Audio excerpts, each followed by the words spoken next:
Guys, good morning to all of you, madam people. Samahan nyo nga akong i-voice over itong vlog ko nung nakaraang araw nga na tumambay kami ni ate dito sa garden namin. Wala na nga kaming ginagawa niyan. Lumambay lang talaga kami dito sa garden. Tawang-tawa nga ako dito. Tinatanong ko nga kayo dyan mga guys, kung ganito rin ba kayo? Tuwing wala na kayong ginagawa, tambay-tambay na lang, dot na lang. Yun mga guys, aminado naman kami dyan. Pag wala na nga kaming ginagawa ni Katandin, dito lang kami sa halamanan namin. Sa bahay lang, paupo-upo lang. Tapos to nga yung time na kinuha na nga dito yung visitor ko na si Loki, na kapatid ni Misha. Nga lang yung nanay niya ng angkas para doon si Loki sasakay. Kinuha ko na nga yung cage dyan kay kuya para ako na lang kako ang maglagay sa loob ng cage. Okay nga mga guys, ayaw na nga niyang umuwi kasi siguro namimiss niya rin dito. Pero pag nandito naman siya, lungkot-lungkot niya. Hindi ko nga maintindihan sa batang ito. Taka nga dyan yung dalawa niyang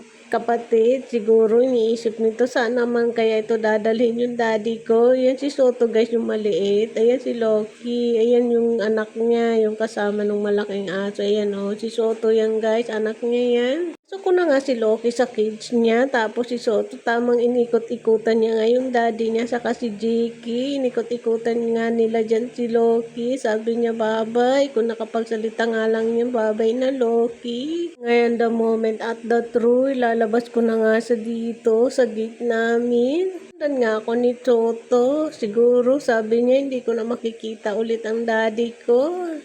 Walang ganon. Babalik pa naman yun dito mga guys. Kung iiwan dito ng amo ko ulit yung aso na yun. Si Loki ba? Forward nga yan na nga. Nandun na nga si Loki sa cage niya. Pinasok ko na nga yan dyan. Tapos tinatali na nga yan dyan ni kuya. Sabi ko nga kay kuya, baka mahulog naman dyan si Loki. Nga sa akin, hindi naman po ma'am. Siguro naman po ma'am, hindi na siya mahuhulog dyan. Dahil doble-doble na nga yung tali ko sa kanya. Loki na, iyak na nga niyan. Kasi ayaw niya nga talagang pumasok dyan. At ayaw niya talagang umuwi. Tamang iyak-iyak nga sa dyan. Kailangan ko nga itong i-voice over mga guys. Tapos kasi dito, maingay yung aso. Yung kapatid niya ba, kahol na nga ng kahol. Tapos sana marinig nyo sana yung ni Loki, kaya lang hindi pwede ang ingay, tapos ang ingay pa nung sasakyan na dumaan dito.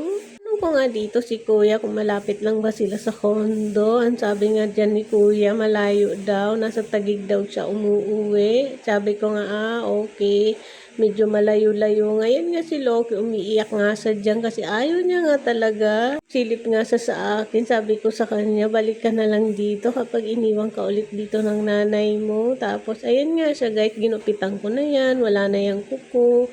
Wala na rin buhok. Konti na lang. Tapos malinis na din yung tainga niya. Mabango na siya. Ininis ko nga yung tainga niya, yung paa niya, yung mga eksema niya. Yung parang kati-kati niya ba guys, ginamot ko na talaga siyang para sa katikati niya, para matanggal ba yung pagkakamot niya. Namumula kasi yung balat niya mga guys. Sabi nga ni kuya, sa susunod na lang daw na pagkikita namin, siya rin yung naghatid guys nung dinala dito si Loki. Tapos siya rin ang kumuha. Nga si Loki, hindi nga siya dyan mapakali, umuupo, tumatayo. Sabi ko, higa ka na lang dyan kasi nga medyo malayo-layo pa yung pupuntahan mo. Sabi ko nga kay kuya, hindi kaya yan dyan mahilo dahil mainit. Naman ni kuya, hindi naman siguro kasi mahangin naman daw. Tama naman yung guys kasi mahangin naman siya kapag tumatakbo yung motor.